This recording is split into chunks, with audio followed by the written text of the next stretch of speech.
बिस्मिल्लाहिर्रहमानिर्रहीम। अस्सलाम वालेकुम नादरीन, आप यूट्यूब चैनल देख रहे हैं। मैं इमरान खान हूँ। स्वाबी में भी नादरीन क्लाउड बर्स्ट हो गया है। ये हमने कभी सुना ही नहीं था कि क्लाउड बर्स्ट भी होता है और कभी इन चीज़ों के बारे में आइडिया भी नहीं था। लेकिन क्लाइमेट चेंज के साथ साथ ये चीज़ें अब पाकिस्तान में बहुत ज़्यादा हो रही हैं। मकबूजा कश्मीर में भी क्लाउड बर्स्ट हुआ। इससे पहले हम कई बहुत दूर दराज इलाकों से कभी कोई ऐसी खबर आ जाती थी, लेकिन कोई इतना नुकसान नहीं होता था। लेकिन अब क्लाउड बर्स्ट होता है और देखें, एक एक बादल के ऊपर जो पानी मौजूद होता है वो बहुत बड़ी मिकदार में होता है और अचानक क्लाउड बर्स्ट होता है तो पानी बहुत तेजी से, जैसे कोई टैंकी फट जाती है या कोई सैलाब का बंद टूट जाता है या किसी बंद का, यानी सैलाब के लिए बंद टूट जाने का मतलब ये है जैसे कोई डैम है उसका बंद टूट जाए तो अचानक पानी निकल आता है। तो इसी तरह से जब क्लाउड बर्स्ट होता है तो पानी एकदम फैल जाता है और बहुत तेजी से नदी नाले भर जाते हैं। अब स्वाबी में जो क्लाउड बर्स्ट हुआ, अब तक की इतला के मुताबिक 18 अफराद जाँ बहक हुए हैं। मवेशियों का नुकसान हुआ, घरों का नुकसान हुआ, लोगों की प्रॉपर्टीज का, गाड़ियों का नुकसान हुआ, वो अलग से है। खैबर पख्तूनख्वा में ये वाकयात तवातर के साथ हो रहे हैं और ये क्लाइमेट चेंज की वजह से है। पाकिस्तान को ये बात समझनी होगी। मैं कई मरतबा पहले भी ये बात कर चुका हूं कि पाकिस्तान को जो दो बहुत बड़े मसाइल हैं उनमें पहला मसला जो है वो क्लाइमेट चेंज का है। अगर हमने अपने माहौल को ठीक ना किया तो हमारे पास रहने की जगह नहीं बचेगी। और दूसरा एक बड़ा मसला पाकिस्तान में पोलराइजेशन का है, यानी ये जो इंतहा पसंदी एक पाकिस्तान में फैल गई है वो एक बहुत बड़ा मसला है। उसे कंट्रोल करना बहुत जरूरी है। बाकी सारी चीजें जो है उनको आप वक्त के साथ कंट्रोल कर सकते हैं। अगर वो लंबी चलती भी रहे तो आप उनके साथ लड़ते लड़ते 5 साल में 6 साल में एस्टेब्लिशमेंट को शिकस्त देनी है, उन्हें दीवार के साथ लगाना है या उन्हें उनके असल काम में वापस भेजना है। ये अगर जल्दी नहीं भी होगा तो पाकिस्तानी बर्दाश्त कर देंगे। लेकिन क्लाइमेट चेंज का मामला या इंतहा पसंदी का मामला, इसका हल होना बहुत जरूरी है और पूरी कौम की मदद चाहिए होगी। लेकिन कौम इकट्ठी होगी तो मदद करेगी ना। कौम को तो पाकिस्तान की एस्टेब्लिशमेंट ने तकसीम किया हुआ है सिर्फ अपने फायदे के लिए। तो स्वाबी में एक बहुत बड़ा नुकसान हुआ। उसके अलावा कराची पूरा का पूरा ऐसा लगता है डूब गया। जो मकामी लोग हैं या जर्नलिस्ट हैं वो बता रहे हैं कि 70 मिलीमीटर बारिश हुई है वहां पे कराची में। और उसके बाद मनाजिर ये हैं कि हर तरफ सड़कें जो हैं वो डूब गई हैं, गाड़ियां डूब गई हैं, मोटरसाइकिलें बंद पड़ी हैं। लोग जो है वो यानी काफी 2-2, 2.5 फुट पानी के अंदर लोग गुजर रहे हैं। ये कराची के अंदर हो रहा है। लोगों की इमलाक का नुकसान हो रहा है, घरों के अंदर पानी दाखिल हो गया। ऐसा तो नहीं होता था, लेकिन आप देखें लगातार कराची को तबाह बर्बाद कर दिया गया है। कराची के नाले जो हैं वो उनकी सफाई नहीं की जाती, जो फंड मिलता है उसको खर्च नहीं किया जाता। सारा साल पैसा अयाशी में उड़ा दिया जाता है और बरसात में आगे सारा मामला एक्सपोज हो जाता है। फिर बीमारियां फैलती हैं, मच्छर आते हैं, डायरिया फैलता है, मलेरिया फैलता है और हर दफा बारिशों के बाद ये होता है। तो कराची भुगत रहा है बेचारा। हालांकि कराची कभी भी पीपल्स पार्टी को वोट नहीं डालता, लेकिन कराची भुगत रहा है। अब तो सिंध भी पीपल्स पार्टी को वोट नहीं डालता, लेकिन सिंध भी भुगत रहा है। यानी जो सिंध के हारी हैं उनका पानी आसिफ अली जरदारी साहब ने मिलिट्री एस्टेब्लिशमेंट के कहने के ऊपर, जहां पे जर्नैलों के रकबे हैं रेगिस्तान में, वो वहां भिजवा दिया। यानी जहां पे पाकिस्तान के मिलिट्री जनरल्स रिटायर होते हैं तो उनको रकबे दिए जाते हैं भावलपुर में, भावल नगर में, उनको रकबे दिए जाते हैं चोलिस्तान में। अब वो सारे इलाके जो है वो रेगिस्तान है। अब उन इलाकों को सैराब करने के लिए जो सिंध की जरखेज जमीन है, जहां पे सदियों से सिंध के हारी जो है वो खेती बाड़ी कर रहे हैं, जरदारी साहब ने वो सारा पानी दे दिया उनको कि जी मिलिट्री एस्टेब्लिशमेंट ये पानी ले जाए और जितने जर्नैल रिटायर होते हैं उनके रकबे सैराब होने चाहिए, आवाम की खैर है। तो सिंधियों के साथ भी इन्होंने ज्यादती की है, कराची वालों के साथ भी ज्यादती की है और कराची एक दफा फिर डूब रहा है। लाहौर और पेशावर में जो है वो 200 मिलीमीटर बारिश भी हो जाती है ना, फिर भी ऐसा नहीं होता जैसा यहां पे हम कराची में होता हुआ देख रहे हैं 70 मिलीमीटर बारिश में मुबैना तौर पर। तो अब ये सूरत हाल है। सैलाब मुतासरीन के लिए जो वफाक ने अभी तक इमदाद की है खैबर पख्तूनख्वा को, जरा उसका डाटा भी आया, मैं डाटा आपके साथ शेयर करता हूं। ये जरा आप डाटा चेक करें कि जो सैलाब मुतासरीन की इमदाद के लिए जो सामान अभी तक वफाकी हुकूमत ने दिया है। वफाक ने अभी तक मदद में, ये मुजम्मल असलम साहब बता रहे हैं, 200 टेंट दिए हैं, 5 जनरेटर दिए हैं, 5 डी वायरिंग पंप दिए हैं, 500 कंबल दिए हैं, 10 शेल्टर और 1 ट्रक अद्वियात का पहुंच चुका है और एक रास्ते में है। अब मैं आपको ये बात बताता हूं नादरीन, देखिए कोई, मैं ऐसा नहीं कहना चाहता कि ये वफाकी हुकूमत ने कुछ नहीं किया, ये सामान तो भेजा है, लेकिन एक बड़ा सच है मैं आपके सामने रखना चाहता हूं कि इतना सामान हम अपने एक कैंप से रोजाना भिजवा देते थे। जब 2022 में फ्लड आया हुआ था ना, तो हमने मुख्तलिफ जगह पे कैंप लगाए हुए थे। इससे ज्यादा सामान हम एक कैंप से रोजाना रवाना कर देते थे। ये अली अमीन गड्डापुर वजीर आला खैबर पख्तूनख्वा गवाह है कि इसने जितनी दफा हमें कहा कि हमें खैमे चाहिए तो 200-300 खैमा मैं रोज भेज देता था इन्हें। इसी तरह हम खैमा भिजवाते थे सिंध के अंदर, बलूचिस्तान के अंदर, तो इससे कई गुना ज्यादा सामान तो हमारे कैंपों से निकल कर जाता था। मैं एक आदमी था या पूरी रियासत है, इनके पास बेशुमार पैसा है। अवाम का पैसा जब आप अवाम के ऊपर खर्च करते हैं ना, एक एक रुपए का आप हिसाब रखते हैं और अपनी जेबें भी आप टटोलते हैं तो अल्लाह ताला बड़ी बरकत डाल देता है। यहां इनके पास अरबों रुपए के फंड है और सामान इन्होंने भेजा ऊंट के मुंह में जीरा। ये इन्हें अवाम की फिक्र है और ये इनके हालात है। नाज़रीन, अब माफी वाले मामले पे जरा वापस आ जाए। वहां पे एक आलिम दीन ने बात की है, कम से कम पहली बात हो गई, मैं आपके सामने रखूंगा। लेकिन इमरान खान साहब की जो बहनें हैं उनके स्टेटमेंट बहुत इंपॉर्टेंट है। पहले जरा आप उनके स्टेटमेंट जो है वो मैं आपको बता देता हूं कि इमरान खान की बहनों का इस पर रद्द-ए-अमल क्या आया माफी वाले मामले पे। उन्होंने कहा जी जिना हाउस का तो इन्होंने सिर्फ चूरन बेचा हुआ है कौम को। ये दरअसल बानी पाकिस्तान के खिलाफ है। बानी पाकिस्तान कायदे आज़म मोहम्मद अली जिन्ना के खिलाफ है। इन्होंने फातिमा जिन्ना के साथ जो किया वो सब जानते हैं। ये कायदे आज़म और इल्लामा इकबाल का आहिस्ता आहिस्ता वजूद ही गायब करना चाहते हैं। अब हमने फैसला किया कि गाड़ियों पर कायदे आज़म और इल्लामा इकबाल के स्टिकर्स लगाएंगे, हाथ में तस्वीर उठाएंगे। ये कायदे आज़म के खिलाफ हैं। फलस्तीन का झंडा उठाने पर जेल हो जाती है। ये अलीमा खान साहबा ने बताया कि जनाब ये जो रियासत है या एस्टेब्लिशमेंट, और ये मैं आपको सच बता रहा हूं, ये बात और लोग भी इसकी गवाही देंगे कि पाकिस्तान की मौजूदा एस्टेब्लिशमेंट को कायदे आज़म मोहम्मद अली जिन्ना से बड़े सीरियस इश्यूज हैं। एस्टेब्लिशमेंट को हमेशा से कायदे आज़म और उनके नजरियात से इश्यूज थे। कभी भी कायदे आज़म की वो तकारीर या वो बयानात या कायदे आज़म मोहम्मद अली जिन्ना से जो उन्होंने बातें खास तौर पर बताई थी, फौज के हवाले से, इंतजामिया के हवाले से, सियासत के हवाले से, सियासत में मुदाखलत के हवाले से, ब्यूरोक्रेसी की जिम्मेदारियों के हवाले से, वो बातें कभी भी ये मंजरे आम पर नहीं आने देते। उन्हें कभी भी माशरत उलूम की किताबों का हिस्सा नहीं बनाते। ये नहीं बताते कि कायदे आज़म ने कहा था कि फौज का काम सिर्फ और सिर्फ सिक्योरिटी है और वो भी आपको सिविलियन हुकूमत जो हुक्म देगी वो आप करेंगे, आपका काम पॉलिसी बनाना नहीं है। माशरत उलूम की किताब में कभी भी कोई आर्मी चीफ ये लिखने नहीं देगा, ना कोई DGISPR ये बात माशरत उलूम की किताब में लिखने देगा, ना आपको बताएगा। तो कायदे आज़म मोहम्मद अली जिन्ना जो है वो इनके लिए एक बहुत बड़ा मसला है। और अब उन्होंने ये फैसला किया कि जहां बाकी सारे मसले हल किए जा रहे हैं तो कायदे आज़म का मसला भी परमानेंटली हल कर दिया जाए। और हल करने के लिए जो पहला तरीकाकार है, जो आगाज है, वो इस 14 अगस्त को हुआ है, जब कायदे आज़म मोहम्मद अली जिन्ना का नाम लेने पर ही पाबंदी लग गई थी, उनकी तस्वीर लगाने पर पाबंदी लग गई थी। पाकिस्तान की मिलिट्री एस्टेब्लिशमेंट ने इस मर्तबा कायदे आज़म मोहम्मद अली जिन्ना के नाम को नीचा करके दिखाया है।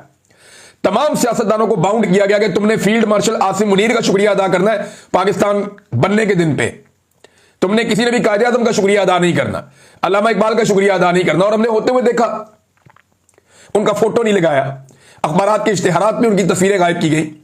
अब जो PTI वाले उठाते हैं तस्वीरें तो उनके ऊपर भी पर्चे कर देते हैं। और पर्चे कौन से करते हैं? दहशतगर्दी के मुकदमात किए जा रहे हैं उनके ऊपर। फिर इमरान खान की बहनों ने कहा कि माफी वो मांगे जिसने 8 फरवरी को अवामी मैंडेट पर डाका डाला। माफी क्यों मंगवा रहे हैं? CCTV फुटेज अदालत में पेश करो और अदालत को फैसला करने दो। ये अलीमा खान साहिबा का बयान है। उन्होंने कहा जी बहुत सारे लोग पैगाम लेकर आते रहते हैं। अमेरिका वाले तनवीर भी 2-3 दफा आए, फिर इमरान खान ने उनसे मिलने से ही इनकार कर दिया और हमें भी मना कर दिया कि इस बंदे से दूर रहना, इसको नहीं मिलना। माफी क्यों मंगवा रहे हैं? CCTV फुटेज लेके आओ, अदालत में पेश करो, अदालत से फैसला करवाओ। लेकिन अगर सारे फैसले बादशाह सलामत ने करने हैं तो फिर अदालत को ताला लगा दो। अच्छा जी, माफी वाले बयान पे ये इमरान खान साहब की बहनों का रद्द-ए-अमल है। लेकिन एक और इंटरेस्टिंग चीज मैं आपके सामने रखता हूं। कल बजरिया फैसल वाडा मिलिट्री एस्टेब्लिशमेंट अपने उस मौकिफ से भाग गई जो मौकिफ सुहेल वड़ाइस साहब ने आर्मी चीफ से मुलाकात के बाद पेश किया था, जिसमें कहा गया था कि इमरान खान सच्चे दिल से माफी मांगे, यानी सच्चे दिल से माफी मांगने का मुतालबा किया गया था। अब मिलिट्री एस्टेब्लिशमेंट भाग रही है अपनी बात से, और क्योंकि पाकिस्तान पूरे में दुर्गत बन रही है, पाकिस्तान के बाहर भी बन रही है। लोग कह रहे हैं कि अदालती फैसले फिर कहां गए, अदालतें कहां गई, जाली मुकदमात हैं। और जाली मुकदमात भी इतने हैं कि वो बैरिस्टर सलमान सफदर साहब ने बताया कि वर्ल्ड रिकॉर्ड बन गया इमरान खान साहब का। इमरान खान ने कैदी नंबर 804 ने जेल में बैठ के एक वर्ल्ड रिकॉर्ड बना दिया है। और वर्ल्ड रिकॉर्ड क्या है कि 500 से जायद, लगभग 500 इमरान खान साहब ने एफिडेविट साइन करके दिए हैं, पावर ऑफ अटॉर्नी। वकालतनामे साइन करवाने का वर्ल्ड रिकॉर्ड लग चुका है। 500 पावर ऑफ अटॉर्नी साइन करवाए हैं बैरिस्टर सफदर ने, बैरिस्टर सलमान सफदर साहब ने इमरान खान साहब से। अब बताएं, जेल में बैठा हुआ एक आदमी इतने ज्यादा जो है वो पावर ऑफ अटॉर्नी साइन कर रहा है, तो ये वर्ल्ड रिकॉर्ड ही है ना। तो इमरान खान साहब ने बीमार ना होने का वर्ल्ड रिकॉर्ड लगा दिया, एफिडेविट साइन करने के हवाले से वर्ल्ड रिकॉर्ड लगा दिया।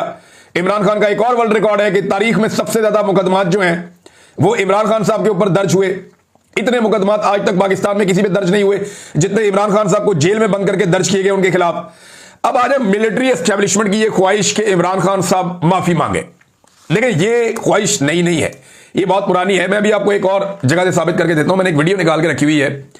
7 मई 2024 को डीजी आईएसपीआर साहब ने, एक अहमद शरीफ साहब ने एक प्रेस कॉन्फ्रेंस की थी। उस प्रेस कॉन्फ्रेंस में जब एक सवाल किया गया डीजी आईएसपीआर साहब से कि जनाब इमरान खान साहब, पीटीआई कैसे ये मामला आगे बढ़ेगा और कैसे निकलना है, वो पहले उन्होंने बहुत बुराइयां की थी पाकिस्तान तहरीक इंसाफ की, डीजी आईएसपीआर ने। तो जब उनसे पूछा गया तो उन्होंने उस वक्त क्या जवाब दिया था, वो जवाब आप सुनेंगे तो आपको पता चलेगा कि ये जितना मर्जी भाग जाए, बातें इनके मुंह से निकल आई हैं। और डीजी आईएसपीआर ने अपने मुंह से माफी वाली बात की थी और पाकिस्तान तहरीक इंसाफ को क्या करार दिया था, किन अल्फाज में ये बात की थी। क्योंकि देखे ना, 2024 में इन्होंने जाली हुकूमत बनाई थी, नया नया कॉन्फिडेंस आया हुआ था कि तुम देंगे, फड़ देंगे, नहीं चढ़ांगे। फिर इन्हें इस बात का भी आइडिया था, इन्हें पता था कि डोनाल्ड ट्रंप इलेक्शन नहीं जीत रहा, तब जो बाइडेन बैठा हुआ था, तो इनका तो कॉन्फिडेंस ही कहीं से कहीं पहुंचा हुआ था। तो अब जरा आप ये देखेंगे उस वक्त डीजी आईएसपीआर ने कहा था, और जो कहा था उसके ऊपर आज भाग रहे, कह रहे हैं जी हम माफी कैसे मंगवा सकते हैं, हमने माफी का कहा ही नहीं, ये तो कानूनी मामलात हैं। फैसल वाडा के जरिए से लॉन्चिंग हो रही है ना। लेकिन आर्मी चीफ ने जिस ख्वाहिश का इजहार किया, उसकी एक गवाही आज से 1 साल पहले, बल्कि 1.25 साल पहले, 1.5 साल होने वाला है, डीजी आईएसपीआर ने खुद दी। जरा ये सुने आप क्या कहा था। ऐसे सियासी इंतशारी टोले के लिए सिर्फ एक ही रास्ता है कि वो सिद्ध के दिल से माफी मांगे कौम के सामने, और ये वादा करे कि वो नफरत की सियासत को छोड़ के तामीरी सियासत में हिस्सा लेगा। अब ये सियासत भी सिखाएंगे, ये बताएंगे नफरत की सियासत क्या होती है और तामीरी सियासत क्या होती है। सारी जिंदगी इन्होंने नफरत फैलाई है। और ये नवाज शरीफ भी चोर है, जरदारी भी चोर है, वो 10% है, वो 20% है, वो जो है कौमी सलामती के लिए खतरा है, फलां भी कौमी सलामती के लिए खतरा है। क्लाशनकोफ इनकी पॉलिसी की वजह से पाकिस्तान में आई, खुद कुछ बम्बार इनकी पॉलिसी की वजह से पाकिस्तान में आए, नफरत फैला फैला के पाकिस्तान का बेड़ा गर्क कर दिया। आज बलूचिस्तान नफरत की आग में जल रहा है। वो बच्चे बच्चियां आगे सड़कों पे इस्लामाबाद की बैठे हैं, उनसे बात करने को कोई तैयार नहीं है। उन्हें 35 दिन हो गए हैं बलूच मुजाहिरीन को, वो वहां बैठे हुए। और मिलिट्री एस्टेब्लिशमेंट जिसने ये सारी नफरत इस मुल्क के अंदर फैलाई, तमाम सियासी लीडरों को जो जो उनके खिलाफ गए, उन्हें जेलों के अंदर बंद किया, उन पर झूठे मुकदमात किए। आज वो कह रहे हैं जी कि नफरत की सियासत बंद करें और तामीरी सियासत करें। तामीरी सियासत तो यही कि सबको बूट पॉलिश पे लगा दें। तो इमरान खान तो बूट पॉलिश नहीं करता फिलहाल आज की तारीख तक, वो तो कह रहा है तो मैं तो जूते पॉलिश नहीं करता। अब ये एक सबूत है, मैंने आपके सामने रख दिया कि डीजी आईएसपीआर ने अपने मुंह से माफी का मुतालबा किया था पाकिस्तान तहरीक इंसाफ से। और जो अल्फाज मरियम नवाज और मरियम औरंगजेब और जो नून लीग के लोग इस्तेमाल करते हैं पाकिस्तान तहरीक इंसाफ के लिए, वही अल्फाज डीजी आईएसपीआर ने इस्तेमाल किए। तरह ये अल्फाज सुने आप। ऐसे सियासी इंतशारी टोले के लिए, सियासी इंतशारी टोला, ये अल्फाज डीजी आईएसपीआर ने पाकिस्तान तहरीक इंसाफ के लिए बोले। और बाद में कहा कि माफी मांगे और सच्चे दिल से माफी मांगे। मुझे ये नहीं समझ आती कि ये सच्चे दिल से माफी क्या होती है। कारी जवार बहादुर साहब है नादरीन, ये वाकई अपने नाम की तरह बहादुर भी है। इन्होंने स्टेटमेंट दिया जो आर्मी चीफ ने सुहेल बड़ाइच के जरिए से कुरान पाक की एग्जाम्पल दे के जो इबलीस वाला एक मसला पेश किया था, उस पर इनका जो जवाब है आर्मी चीफ के लिए, जरा ये सुन लें। अब अगर कोई बंदा खुदा बनना चाहे कि जो मुझसे माफी मांग ले वो बरी, जो मुझसे माफी मांग ले वो फरिश्ता, जो मुझसे माफी मांग ले वो नेक, और जो मुझसे माफी ना मांगे वो शैतान, ये मेरे रब को पसंद नहीं है। बाकी सारी चीजों की माफी हो जाती है, तकब्बर की कोई माफी नहीं। जो जेलें काट रहे हैं उन्हें कौम हीरो समझ रही है और आप उन्हें शैतान करार दे रहे हैं। कारी जवार बहादुर, इन्होंने ये स्टेटमेंट दिया, आर्मी चीफ को जवाब दिया। चले कम से कम कोई एक आलम दीन तो है जिसने हिम्मत की और हौसला किया और आर्मी चीफ को वापस उसी तरह जवाब दिया जिस तरह उन्होंने एक अवामी लीडर की तौहीन की कि तुम मुझसे माफी मांगो। नाज़रीन, इमरान खान साहब का जो केस लगा हुआ था सुप्रीम कोर्ट ऑफ पाकिस्तान में, उसको मजीद 1 दिन के लिए मुलतवी कर दिया गया है। ऐसा लगता है कि सुप्रीम कोर्ट हिचकिचा रही है इमरान खान साहब के बारे में केस सुनने के हवाले से। सलमान सफदर साहब ने यह केस किया हुआ है, इससे पहले यह केस लगा तो फिर तारीख दे दी गई, फिर लगा फिर तारीख दे दी गई। अब यह केस लगा हुआ था सुप्रीम कोर्ट में और केस को कल तक के लिए इसलिए मुलतवी किया गया कि चीफ जस्टिस ने कहा जी सलमान सफदर जो बैरिस्टर हैं उन्होंने कुछ इजाफी दस्तावेजात जमा करवा दी हैं, तो मैं ये दस्तावेजात पढ़ना चाहता हूं, मुझे ये दस्तावेजात पढ़ने के लिए 1 दिन दिया जाए। तो 1 दिन के बाद कल 10:30 बजे ये दस्तावेजात पढ़ के मैं आऊंगा और फिर मैं इस केस को सुनूंगा। सलमान सफदर साहब कहते रहे सर कोई इजाफी दस्तावेजात नहीं है, ये सुप्रीम कोर्ट ऑफ पाकिस्तान के फैसले हैं, रूटीन मैटर है, ये तो जमा होते रहते हैं, आते रहते हैं। ये तो जब केस चल रहा होता है तो केस के दौरान भी सुप्रीम कोर्ट के फैसलों का हवाला दिया जाता है, उसी वक्त जजेस निकाल के सामने देखते रहते हैं, साथ साथ केस सुनते रहते हैं। मेरे अपने केसेस में हुआ, बार बार हुआ, बहुत सारे और केसेस में होता है। मैंने ये मियां अली अशफाक साहब से सीखा कि वो हाई कोर्ट के और सुप्रीम कोर्ट के फैसलों के हवाले देते थे और साथ निकालकर वो सामने रख देते थे और जज साहब को बताते थे कि सफा नंबर इतना खोलें, वहां पे ये लिखा हुआ है, तो जज निकाल के उनको पढ़ते थे। ये तो एक नॉर्मल चीज है, ये ड्यूरिंग द केस ये चीजें होती हैं। वो ये कहते रहे कि सर बात सुनिए, ये सिर्फ सुप्रीम कोर्ट के फैसले और कुछ नहीं है, लेकिन जज साहब ने कोई बात ही नहीं सुनी। चीफ जस्टिस ने कहा नहीं ये अब मैं कल ही सुनूंगा, मैं इनको पढ़ के आऊंगा और फिर करूंगा। नाज़रीन, पाकिस्तान के अंदर एक और बड़ा खौफनाक कानून पास कर दिया गया है और ये पूरा का पूरा निजाम जो है ना वो अब एक अलग ही तरफ जा रहा है। यानी आपको इस लेवल का जबर और फस्तायत कभी दिखाई भी नहीं दी होगी, इस लेवल के इंसानी हकूक की पाबंदियां आपने कभी सोची भी नहीं होंगी जो अब ये पाकिस्तान में करने जा रहे हैं। सेनेट ने 3 साल के लिए एक नया कानून पास कर दिया। उस कानून के तहत फौज और सिविल आर्म्ड फोर्सेस को यह इख्तियार दे दिया गया है कि वो सिर्फ शुबा की बुनियाद पे, शक की बुनियाद पे कि इस बंदे पे मुझे शक है, यार ये तो वही बात होगी ना कि इस पे मुझे शक है, इस पे मुझे शक है, इस पे मुझे शक है, तो इस हुकूमत को तो सारे गालियां देते हैं, तो सब पे शक करेंगे। ये इस वक्त तो एस्टेब्लिशमेंट के सारे ही दुश्मन हैं, तो क्या ये पूरे पाकिस्तान पे शक करेंगे? सिर्फ शक की बुनियाद के ऊपर फौज को और सिविल आर्म फोर्सेस को यह इख्तियार दे दिया गया है कि वो कौमी सलामती या सिक्योरिटी के खिलाफ किसी भी सरगर्मी पर 3 माह के लिए किसी भी बंदे को उठा के कैद में डाल सकते हैं। कोई पूछने वाला कोई मां बाप नहीं है, कोई नहीं पूछेगा। 3 महीने के लिए उठाया, बंदा उठा के अंदर डाल दिया।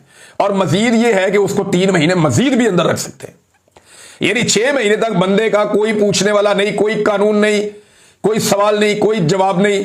जिस पे शक होता है, मिसाल के तौर पे एक बंदा है वो तनकीद कर रहा है, इन्हें पसंद नहीं आ रहा, वो ये तो कौमी सलामती का मसला बन गया, उठाओ इसको डालो जेल में। अब उसको उठाया, इस कानून के तहत उसको जेल में डाल दिया, बंद कर दिया उसको। अब 3 महीने तक उसकी जमानत नहीं हो सकती, 3 महीने तक कोई उसको पूछ ही नहीं सकता। 3 महीने के बाद देखा बंदा सेट हो गया, हालात बेहतर है, नहीं चलो 3 महीने और अंदर रख दो, फिर 3 महीने अंदर रख दिया। उसके बाद जनाब फिर कानून हरकत में आएगा, छूटते छूटते उसको फिर 2 महीने लग जाएंगे। जब वो बंदा बाहर आएगा महीने के बाद फिर कहेंगे नहीं यार ये बंदा ठीक नहीं, फिर 3 महीने के लिए अंदर। तो ये किसी को भी चाहेंगे, जब तक दिल करेगा अंदर रख लेंगे। ये कानून पास किया, ये कानून पास किया सेनेट ने, इनको शर्म आनी चाहिए। पाकिस्तान की इस वक्त के जो सेनेटर्स हैं, इस वक्त के जो कौमी असम्बली के अरकान हैं, ये वो गड्ढे खोद रहे हैं जिनमें ये खुद गिरेंगे। ये वो तबाही फेर रहे हैं जो इनके सामने आकर खड़ी हो जाएगी। ये तमाम वो इख्तियारात दे रहे हैं फौज को और इदारों को जो इख्तियारात कल को इनके खिलाफ इस्तेमाल होंगे, और ये जरूर इस्तेमाल होंगे। ऐसा नहीं है कि ये बच जाएंगे इन चीजों से। नाज़रीन, जापान में तो टिकटॉक टका के टिकटॉक्स बना रहे हैं, पैसे शायद बहुत लगा दिए हैं, लेकिन उनकी मट्टी ठीक प्लीत की है वहां पे ओवरसीज पाकिस्तानियों ने। जहां वो जाते हैं उनको ओवरसीज पाकिस्तानी टकर जाते हैं। ना उन्हें जापानियों ने मुंह लगाया और ना पाकिस्तानियों ने, यानी ये 2-2, 3-3 दर्जन बैठे होते हैं, सामने 1 या 2 जापानी आते हैं, 3 जापानी आते हैं, वो आकर इनसे बात करते हैं और चले जाते हैं। कोई काबिले जिक्र जापान की शख्सियत ने मुलाकात नहीं की। ये कभी इस टाउन में फिर रहे हैं, कभी उस हॉल में फिर रहे हैं, कभी वह बंदरगाह की सैर करने चले गए हैं, तो टका के टिकटॉक्स बन रही हैं। सबने अपना अपना एक जो है फैंसी ड्रेस शो एक चल रहा है फुल मेकअप के साथ, और वहां पे नाज़रीन, और मैं वो मेकअप के साथ इसलिए कह रहा हूं कि वो एक फिल्टर होते हैं जो इस्तेमाल किए जाते हैं कैमरा में, ये वो वाले फिल्टर इस्तेमाल किए जा रहे हैं, मेकअप फिल्टर्स। वैसे सबका हक है जो मेकअप करना चाहे वो करे, ये सबकी अपनी जाती और निजी जिंदगी है, लेकिन मेकअप आर्टिस्ट जो है ना वो कौम के खर्चे से बाहर नहीं जाना चाहिए। मेकअप आर्टिस्ट अपने खर्चे पे बाहर जाना चाहिए। भारत बंदे वहां पहुंचा दिए, ना जापानियों ने मूड गया, ना पाकिस्तानियों ने मूड गया, सबको पता है जाली है, फारग है, ना इनके पास अवाम का मैंडेट है, ना इनके पास वो इखलाकियात है। और बेशर्मी और ढिटाई की हद यह है कि पाकिस्तान में इश्तिहार लगवा रहे हैं। एक तो टिकटॉक्स के लिए कौम के पैसे से करोड़ों रुपए खर्च करके बाहर चले गए, फिर करोड़ों रुपए के इश्तिहार भी पाकिस्तान में देंगे ना कौम के लिए बाहर गए हैं। भैया आपकी तुक्की नहीं बनती। एक ब्यूरोक्रेट बाहर जाता है और जाकर चीजों के फैसले करके आ जाता है, ये मुंह उठा के खुद पूरा टब्बर लेके, साथ अपने जनाब मुलाजिम लेके, साथ अपने वो मेकअप आर्टिस्ट लेके, साथ में अपनी सहेलियों को लेके ये निकल के हमने जनाब इंजॉय करना है। और वो इंजॉय नजर आ रहा है होता हुआ, कौम के पैसों पे इंजॉय हो रहा है। इधर पाकिस्तानी डूब रहे हैं, इधर पाकिस्तानी जो है वो मार खा रहे हैं, इधर गुर्बत बेरोजगारी बढ़ रही है, वो उधर अय्याशी खत्म नहीं हो रही। और अय्याशियों के विजुअल्स आपको बाकायदा स्लो मोशन के अंदर स्लोमोस बना बना के भिजवाए जा रहे हैं।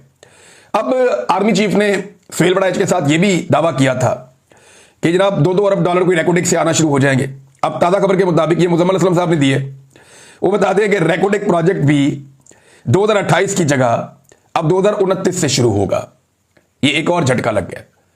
यानी वो तो कह रहे थे कि अगले साल से पैसे आना शुरू हो जाएंगे, ये तो प्रोजेक्ट और आगे चला गया है। तो जब प्रोजेक्ट भी आगे चला गया तो पैसे कैसे आएंगे? फिर बात करेंगे और चीजें भी। अब तक के लिए इतने अपना